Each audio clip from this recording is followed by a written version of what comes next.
রেখাপাত্র সময় হলে সন্দেশখালি যাবে। রেখাপাত্র কোনো চোর নয়, ছেচর নয় যে লুকিয়ে থাকবে। যেখানে মানুষের ওপরে অত্যাচার হবে সেখানে রেখাপাত্র যাবে। পরাজয় মানছি না, আমাদের এটা, আমরা জিতে আছি আর জিতে থাকবো। যতই মিথ্যে ওনারা আশায় বুক বাঁধুক, ল যত পূর্বে তত খাঁটি হবে। এই নিয়ে রেখাপাত্র ভয় পায় না এবং বসিরহাট লোকসভার কোনো মা বোন ভাইরা ভয় পান না। মঙ্গলবার লোকসভা ভোটের ফল ঘোষণার পর থেকেই বিজেপির অন্দরে একাধিক অমঙ্গলের বার্তা দেখা গিয়েছে। সন্দেশখালি, বসিরহাট লোকসভা কেন্দ্র সকলের নজর ছিল, সারা দেশের নজর ছিল। সেখানকার প্রার্থী রেখা পাত্র, তিনি হাজি নুরুল ইসলাম তৃণমূলের প্রার্থী, তার কাছে পরাজিত হয়েছেন। এরপর থেকেই যে প্রশ্নটা ঘোরাফেরা করছে, রেখা পাত্র কোথায়? রেখা পাত্র আপাতত টিভি 9 বাংলার স্টুডিওয়ে। আপনাকে স্বাগত দিদি। বসিরহাট লোকসভা কেন্দ্রে 51টি ভোট কম, আপনি 3,33,000 ভোটে পরাজিত হয়েছেন তৃণমূল প্রার্থীর কাছ থেকে। কেন, মানে কি কারণ এই পরাজয়ের পিছনে, এত বিপুল মার্জিনে ব্যবধানে কি কারণ আপনার মনে হয়? দেখুন, এই বসিরহাট লোকসভার প্রার্থী হিসেবে আমার যতটুকু বক্তব্য, মানুষ বিজেপিকেই ভোট দিয়েছেন এবং ঘরের মেয়ে রেখা পাত্রকেই সমর্থন করেছেন। যেটা কাউন্টিং হলে যেটা হয়েছেন সেটা হলো তৃণমূলের একটা চাল। ওখানে ওনারা এমন কোনো কিছু চাল মানুষকে ভয় দেখিয়ে, বিজেপির এজেন্টদেরকে ভয় দেখিয়ে সেখান থেকে পালাতে সাহায্য করেছে এবং ওনাদের কার্যসিদ্ধিতে ওনারা কামিয়াব হয়েছে। তা আমার মনে হয় এটাও একটা তৃণমূলের একটা চক্রান্ত। পুরো বসিরহাট লোকসভাটিকে হারানোর জন্য ওনারা একটি চক্রান্তটা চালিয়েছেন। তাই এখানে আমরা হার স্বীকার করছি না। আমরা যেমন করে সন্দেশখালির আন্দোলন শুরু করেছিলাম, তারপরে বিরোধী নেতা এবং মাননীয় প্রধানমন্ত্রীজি আমাদের মাথায় হাত রেখেছিলেন এবং আমাদের পাশে আছেন। আমি এই বসিরহাট লোকসভা থেকে বলছি যে যেমন লড়াই আমরা চালিয়ে যাচ্ছিলাম সেই লড়াই আমাদের চলবে এবং আমি অন্যদের মতো পালিয়ে যাওয়ার পাত্রী নই, আমি দাঁড়িয়ে থেকে লড়াই করব। গণনার দিন আপনি বলছেন যে শেষ পর্যন্ত বিজেপির যারা কাউন্টিং এজেন্ট, সেই বিজেপির কাউন্টিং এজেন্টদের মধ্যে অনেকেই গণনা কেন্দ্রে থাকতে পারেননি। শাসক দল বলছে রেখাপাত্র নিজেই তো চলে গিয়েছিলেন, তাহলে কি করে এই কর্মীরা থাকবে? দেখুন, সেটা ওনারা যে কথাটা বলছেন যে প্রার্থী যে কাউন্টিং হল থেকে বেরোতে পারবে না, এটা কিন্তু কোথাও লেখা নেই। বেরিয়েছেন বলে যে পালিয়ে গেছেন এটাও নয়, কোনো না কোনো সমস্যা ছিল সেই কারণে বেরিয়েছিলাম। কিন্তু আমি যখন আবার গেছি সেখানে পুরো তৃণমূলের কর্মীরা পুরো এক লোকজন নিয়ে লাঠিসোঁটা নিয়ে সেখানে উপস্থিত ছিল এবং আমাকে ওখান থেকে ভয় দেখানো হয়েছিল যে এখানে আপনার সিকিউরিটি কিছু করতে পারবে না, আপনি এখান থেকে চলে যান। তবুও আমি ওখানেই গাড়ি নিয়ে পেছনে দাঁড়িয়েছিলাম। ওনারা হয়তো খেয়াল করেননি কিন্তু আমি ছিলাম। আর যে মানুষগুলো আজকের যে আমাদের বিজেপির যে কাউন্টিং এজেন্টগুলো ছিলেন তাদেরকে যে ভয় দেখিয়ে ওখান থেকে ওনারা যে পালাতে সাহায্য করেছেন এবং তাদের যে বার করে দিয়েছেন ওনার ভয় দেখিয়ে, সেটা শুধুমাত্র তৃণমূলের। দেখুন, আজকের বিজেপির যে কাউন্টিং যে হলে যে বিজেপি যে 1 থেকে 2 জন যে কাউন্টিং হলে যে এজেন্ট ছিলেন, কিন্তু তৃণমূলের কিন্তু 4 থেকে 5 জন ছিলেন। আমি ঢুকে যেটা দেখেছি, তারা প্রচণ্ডভাবে তাদের উপরে বিভ্রান্ত করছিলেন এবং ভয় দেখাচ্ছিলেন তাদের উপরে। নিচে এসে আরও ম্যাডামকে বলি যে ম্যাডাম, একটা কাউন্টিং হলে যদি এরকমভাবে যদি বিজেপির যদি এই কাউন্টিং যে এজেন্টগুলোকে আছে তাদের উপরে যদি এরকম বিব্রত করা হয়, তাদেরকে ভয় দেখানো হয়, তাহলে তারা কোথায় যাবে? তারা এটা কাউন্টিং হল না এটা তৃণমূলের পার্টি মিছিল, কি পার্টি, এটা তাদের পার্টির একটা মানে কার্যালয়, এটা কোথায় এটা বলুন? বলার সাথে ম্যাডাম ওখানে যান এবং ওনাদেরকে বলেন, ওদের স্লোগান বন্ধ হওয়ার সাথে আমি ভেবেছিলাম যে আমি আমার কাজটা 2-10 মিনিটের কাজ আমি সেরে আমি চলে আসব, এইভাবে আমি বেরিয়ে গেছিলাম। কিন্তু ওনারা সেই সুযোগটাই, আমার মনে হয় যে ওই কাউন্টিং হলের থেকে আর বাইরে যারা তৃণমূলের যে ক্যাম্পিং করে যে মানে তার যে তৃণমূলের যে কর্মীকর্তারা ছিল তাদের সাথে কালেকশন ছিল এবং আমি বেরিয়ে যাওয়ার সাথে তারা হাঙ্গামা করে এবং এটা লটানো হয় যে রেখাপাত্র হেরে গেছে এবং হাজি নুরুল জিতে গেছে। এটা সত্যি নয়, এটা মিথ্যে ছিল আর আগামী দিনেও মিথ্যে থাকবে। সন্দেশখালিতে 8,500 ভোটের মতো লিড আপনার আছে, কিন্তু বাকি 6টা বিধানসভাতেই আপনি ব্যাপক মার্জিনে পিছিয়ে আছেন। বসিরহাট দক্ষিণ, হিঙ্গলগঞ্জ, যেগুলো আপনাদের আশা ছিল যে আপনারা লিড পাবেন, সেখানেও আপনি সেদিন একটা ভিডিও প্রকাশ করেছিলেন যে গণনায় কারচুপি। আপনি কি এখনও এটা বিশ্বাস করেন যে আপনার গণনায় কারচুপি হয়েছে? অবশ্যই গণনায় কারচুপি হয়েছে। আর সন্দেশখালির থেকে দেখুন 8,000 8,500 ভোটে আমরা এগিয়ে আছি। এটাই প্রমাণ হয়ে যাচ্ছে যে মানুষ আমাদের পাশে আছে, যে সন্দেশখালির ইস্যুটা নিয়ে এত কিছু, সেই সন্দেশখালির মানুষ পাশে আছেন, সন্দেশখালির মানুষ এগিয়ে আছেন। তাই আমি বিশ্বাস করি না যে আজ 6টা বিধানসভার থেকে মানুষ পিছিয়ে আছেন। আমার মনে হয় 7টা বিধানসভায় সমান সমান লিড দিয়েছেন। এখানে পুরোপুরিভাবে কাউন্টিং হলে যেটা আপনি বললেন যে তৃণমূলের এটা কারচুপি হয়েছে, এটাই অরিজিনালি, এটাই সত্যি। এটা যদি অভিযোগ করেন তার পরবর্তী পদক্ষেপ কী আপনাদের? আমরা যেটা বলতে চাইছি যে আপনারা আদালতের দ্বারস্থ? অবশ্যই আপনারা আইনি পথে হাঁটতে চাইছেন গণনার বিষয়টা? অবশ্যই অবশ্যই আমরা এটা করতে চাইছি না যে তৃণমূল যেভাবে বেআইনের পথে চলছে, আমরা সত্যের পথে চলতে চাই, আর সত্যের পথেই চলবো। মানুষ যেভাবে তো বাহিনী, কেন্দ্রীয় বাহিনী মোতায়েন ছিল সেখানে, প্রত্যেকটা বুথে ওয়েব ক্যাম্প ছিল, সেই ভোটের পর এই ফল, এটা শুধুমাত্র গণনায় কারচুপির জন্য? দেখুন, কেন্দ্র ফোর্স যে ছিল এটা সত্যি ছিল, কিন্তু তার ভেতরে কিন্তু কেন্দ্র ফোর্স ছিল না। যে গণনা হয়েছিলেন তার ভেতরে কিন্তু কাউন্টিং, ওই যে গণনা হলে কিন্তু কেন্দ্র ফোর্স ছিল না, যা ছিল ওনারা বাইরে ছিলেন। তাই ভেতরে যে কারচুপি করতে পারবেন না এটাও সত্যি নয়, ওরা কারচুপি করেছে, এটাই সত্য। আর মানুষ যেভাবে বলছেন যে আমরা বিজেপিকে সমর্থন করি, বিজেপিকেই ভোট দিয়েছি, তৃণমূল কী করে জিততে পারে, তাহলে এখানেই বুঝতে হবে যে তৃণমূল এটা কারচুপি করেছেন, তৃণমূলের এটা প্ল্যানিংভাবেই ওনারা কাজ করেছেন। আর আমার মেন যে প্রশ্ন, আজকের যে রেখা পাত্র বেরিয়ে গেছেন সেটা নিয়ে যে ওনারা যে একটা যে মানে একটা একটা একটা যে নেগেটিভ একটা যে বার্তা দিয়েছেন, সেটা কিন্তু সেখান থেকেই বোঝা যায় যে এরা কাউন্টিং হলের থেকে নিয়ে বাইরে যে ওদের তৃণমূলের যে ক্যাম্পিং করেছে, যাদের মজুদ রেখে দিয়েছিলেন তাদের সাথে ওনাদের কালেকশন ছিল। এবং আমার নামে বসিরহাট এই লোকসভার থেকে আমার নামে যে মানে দুর্নাম ছড়ানোর চেষ্টা করছে, সেটা পুরো পশ্চিমবাংলার মানুষ জেনে গেছেন, বুঝে গেছেন। মানুষ আমার পাশে আছেন। আর যে তৃণমূল বলছে খেলা হবে, খেলা ওনাদের তো মিথ্যে খেলায় বুক বাঁধছেন, বাদ দিয়ে দিন, এতে আমাদের কিছুই যায় আসে না। আমাদের লড়াই আমরা লড়বো। আর বিজেপি আমাদেরকে সমর্থন করেছেন, বিরোধী নেতা শুভেন্দু অধিকারী আমাদের পাশে আছেন, এবং মাননীয় প্রধানমন্ত্রী যে আছেন, আমরা বিজেপির পাশে থাকবো এবং আছি। সন্দেশখালি এফেক্ট শুধুমাত্র সন্দেশখালিতেই কেন সীমাবদ্ধ হয়ে থাকলো? আমি যদি 5,500 ভোটের লিডটাকে সন্দেশখালি এফেক্ট ধরি, বাকি 6টা বিধানসভার ক্ষেত্রে কেন তার কোনো প্রতিফলন দেখা গেল না? প্রধানমন্ত্রী নরেন্দ্র মোদী বারবার সন্দেশখালির কথা বলেছেন, দলগতভাবে আপনাদের সন্দেশখালি ইস্যুটাকে একটাকে বড় জায়গায় প্রচারে নিয়ে যাওয়া হয়েছিল, তারপরও তার এফেক্ট বসিরহাট লোকসভারই 6টা বিধানসভায় কেন দেখা গেল না? মানে এক্ষেত্রে যেটা বলার সেটা হচ্ছে যে কোথাও কি এফেক্টটা ফিকে হয়ে গেছিলো 7 দফা নির্বাচনের জন্য, এত দীর্ঘ নির্বাচনের জন্য? দেখুন, আরও 6টা বিধানসভার কথা যেটা বলছেন আপনারা, যে এগুলোই কিন্তু মানুষ ভোট দিয়েছেন, কিন্তু এর ভিতরে তৃণমূলের কারসাজি আছে, এটা মানুষ জানে। কিন্তু তৃণমূলের যে ভাইরাল ভিডিও, সেটা কি কোথাও আপনাদের যে এফেক্টটা সেটাকে কমিয়ে দিল?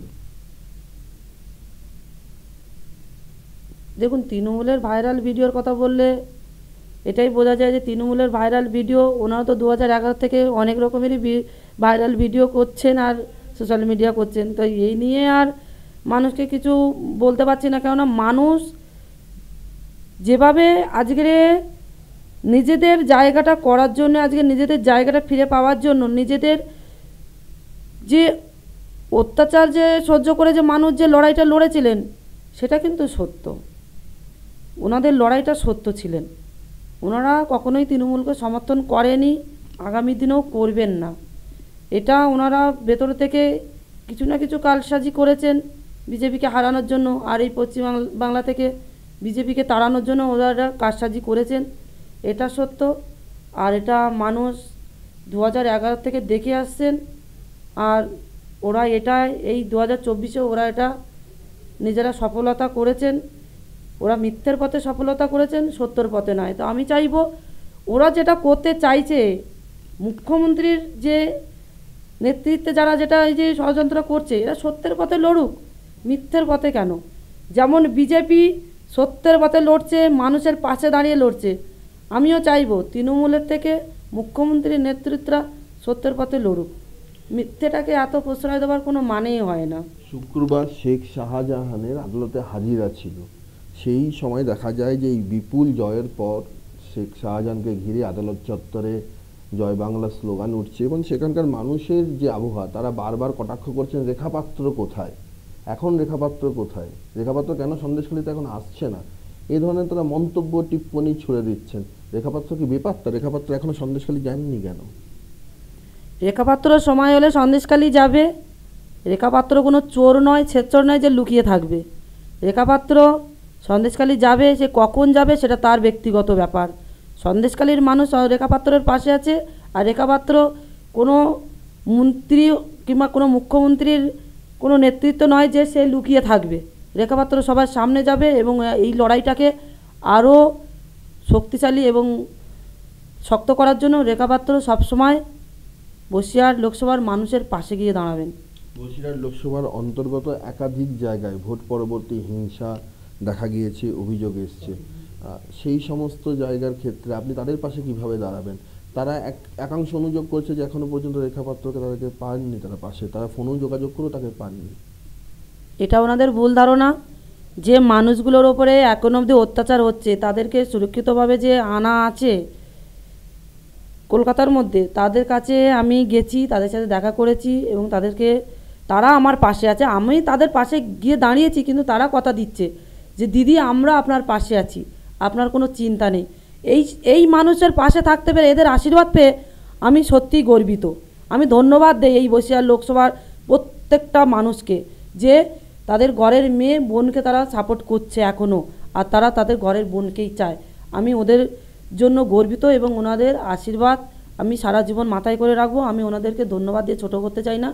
সত্যি ওনারা যেটা করলেন আজকের, যে লড়াইটা এখনও চালিয়ে যাচ্ছেন এই রেখাপাত্রের জন্য, তাতে আমি অসংখ্য ধন্যবাদ দেই ওনাদেরকে, যে ওনারা আজও এত লড়াইয়ের পরে, এত অত্যাচার সহ্য করে, নিজের ঘর ছেড়েও, নিজের পরিবার ছেড়েও এখন অবধি ওনারা বিজেপিকে সমর্থন করে এবং ঘরের বোন রেখাপাত্রকে সমর্থন করছেন।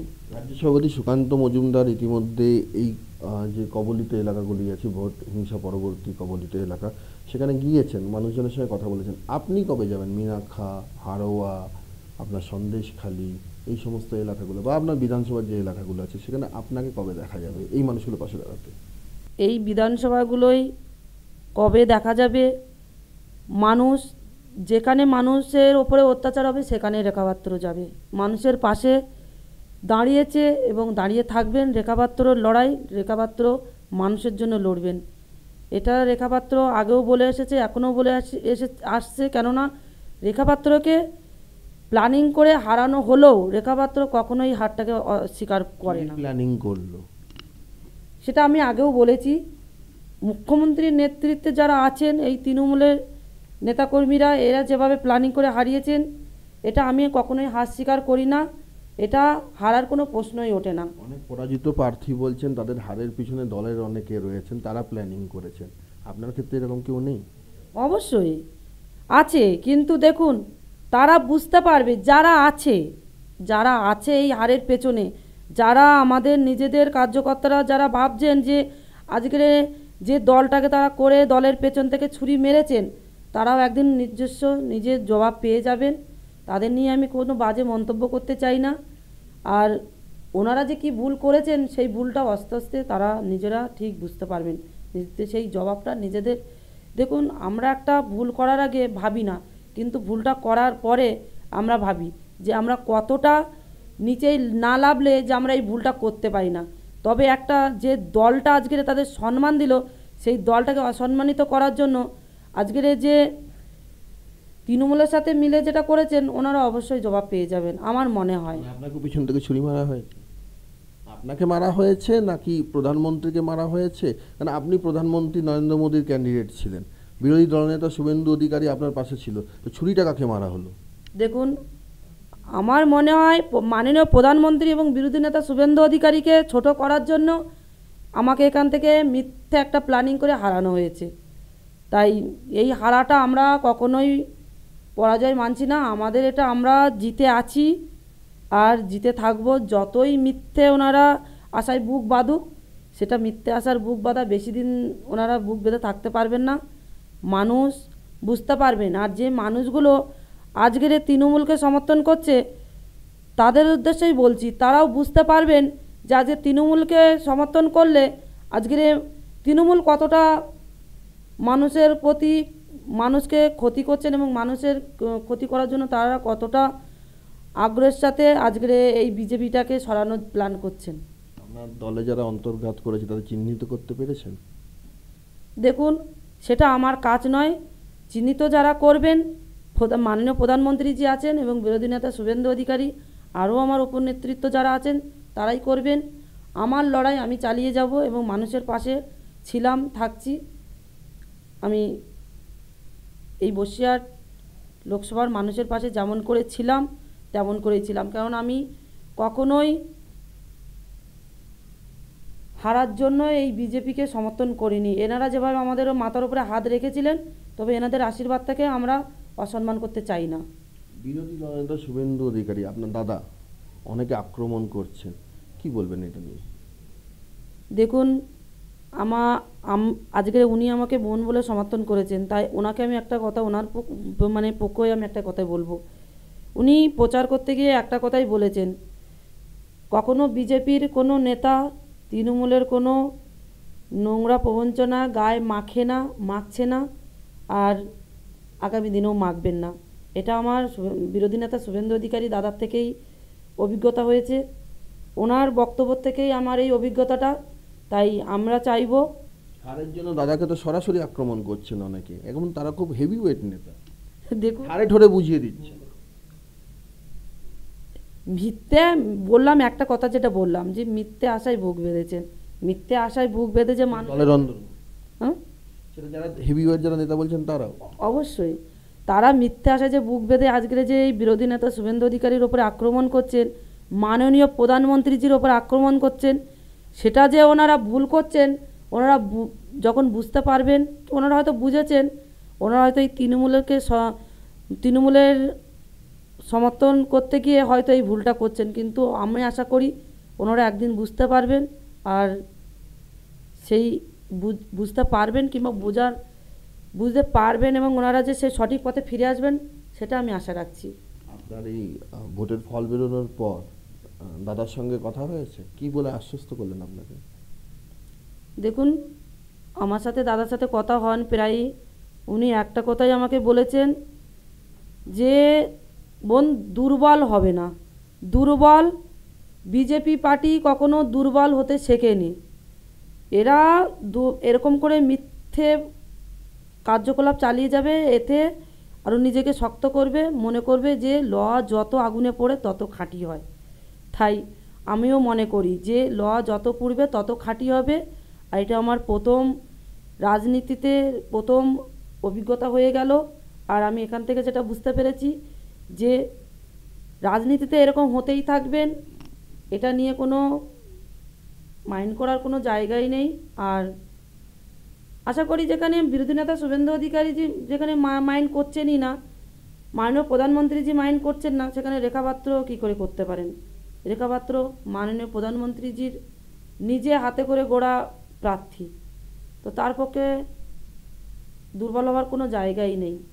1 জুন রাজবাড়ির যে গন্ডগোল হয়েছিল, সেখানে যে অভিযোগপত্র হয়েছে, সেই অভিযোগপত্রে লেখা রয়েছে, একদম কোট আনকোট বলছি, সকাল 9:35 আগারাটির মণ্ডলপাড়ায় গন্ডগোল, সেই গন্ডগোলের খবর পেয়ে পুলিশ সেখানে পৌঁছানোর পর অল ইন এ সাডেন, অর্থাৎ অকস্মাৎ রেখাপাত্র সেখানে হাজির হয়ে গেল।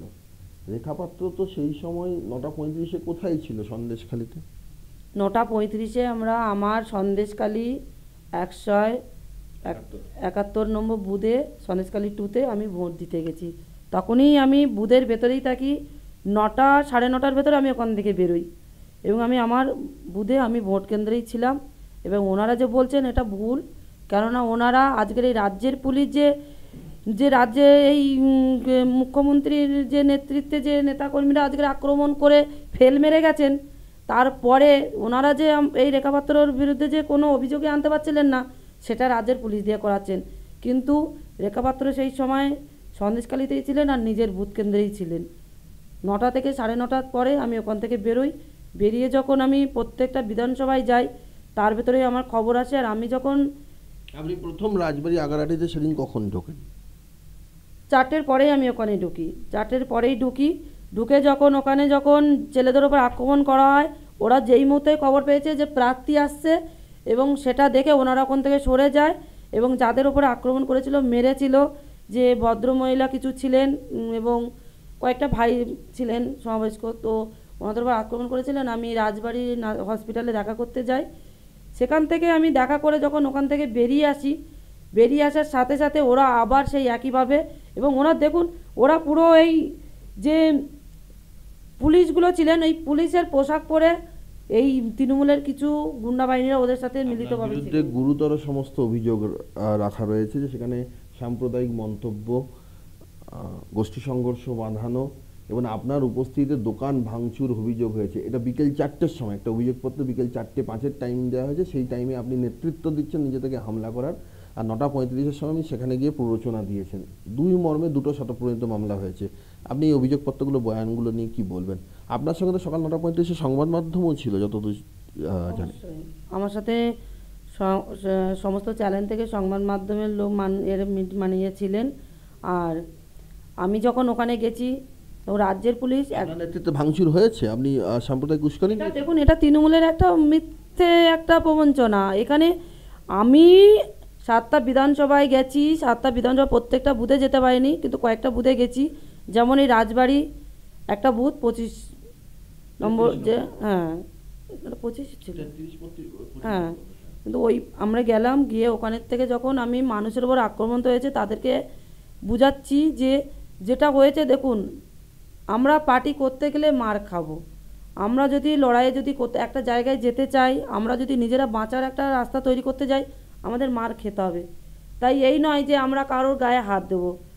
তবে আজকে তৃণমূলের যে আপনি যা বলছেন তাতে আপনি বলছেন যে পুলিশ মিথ্যে মিথ্যে অভিযোগ দিয়েছে, সেটাকে আপনি আদালতে চ্যালেঞ্জ করবেন পুলিশকে? অবশ্যই মিথ্যে কেস কখনো বেশি দিন টেকসই হয় না। মিথ্যে কেস টেকসই হয় না, সেটা আপনারাও প্রমাণ পেয়ে গেছেন। রেখা পাত্রের বিরুদ্ধে এই কেসটা কেন হলো? প্রার্থী যাবেন, কোথাও অশান্তি হলে, গন্ডগোল হলে, সেক্ষেত্রে একদম রেখা পাত্রের নেতৃত্বে হামলা ভাঙচুর, রেখা পাত্রের বিরুদ্ধে এই সাম্প্রদায়িক উস্কানি, পুলিশের নিশানায় আপনি কেন? মানে এত একদম সম্মুখ সমরে সাধারণত সচরাচর এটা দেখা যায় না যে কোনো প্রার্থী এভাবে নিশানায় পড়ছে পুলিশের। দেখুন, এটা দেখুন, এই রাজ্যের পুলিশ মন্ত্রী হচ্ছে মুখ্যমন্ত্রী। তবে এই সন্দেশখালীর আন্দোলন কেন্দ্রে করে উনি তো সবসময় এই রেখাপাত্রের ওপরে আক্রমণ করে এসছেন।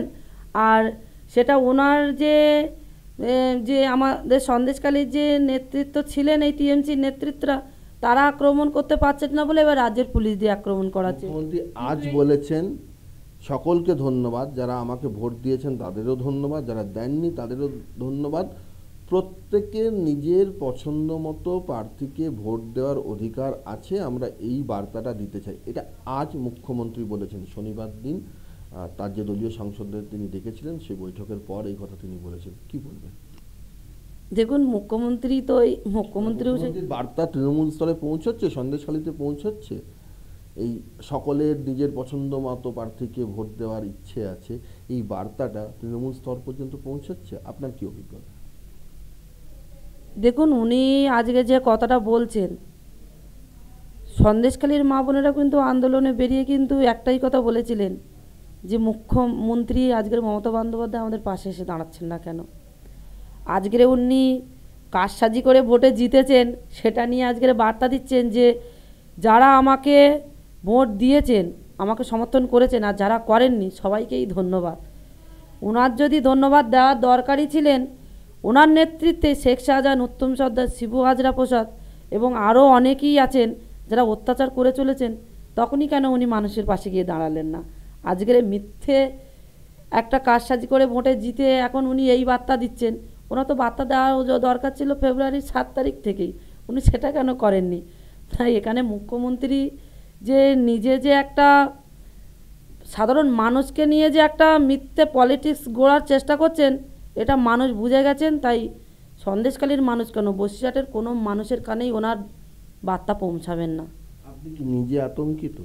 কোথাও আপনার উপর আক্রমণ হতে পারে এই ধরনের আশঙ্কা প্রকাশ করছে? দেখুন, আমরা আন্দোলন যখন করেছিলাম তখনই আমরা এটা ভুলে গেছিলাম যে আমরা কখনো কারোর হাতের আক্রমণ আর হতে পারি। তাই এখনও অবধি কোনো মতে আমি এইটা ভাবি না যে কেউ আমাকে আক্রমণ করবে, আর আক্রমণ করলে সেটা তৃণমূলের নেতারা করবে। এই নিয়ে রেখা পাত্র ভয় পায় না, এবং বসিরহাট লোকসভার কোনো মা বোন ভাইরা ভয় পান না। 19শে জুন পর্যন্ত রাজ্যে কেন্দ্রীয় বাহিনী থাকবে, তারপরে মানুষই লড়বেন। যেমন মানুষ যে লড়াইটা লড়ছিলেন নিজের থেকে, সেই লড়াইটা আবার চলবে। তাই বলে এই নয় যে এখন সেন্ট্রাল ফোর্স আছে বলে যে মানুষ নিজেদের লড়াইটা ছেড়ে দেবেন। সেন্ট্রাল ফোর্স আছে, তেনাদের ডিউটি তেনারা করবেন, এবং মানুষের লড়াই মানুষের জায়গায় দাঁড়িয়ে মানুষই করবেন।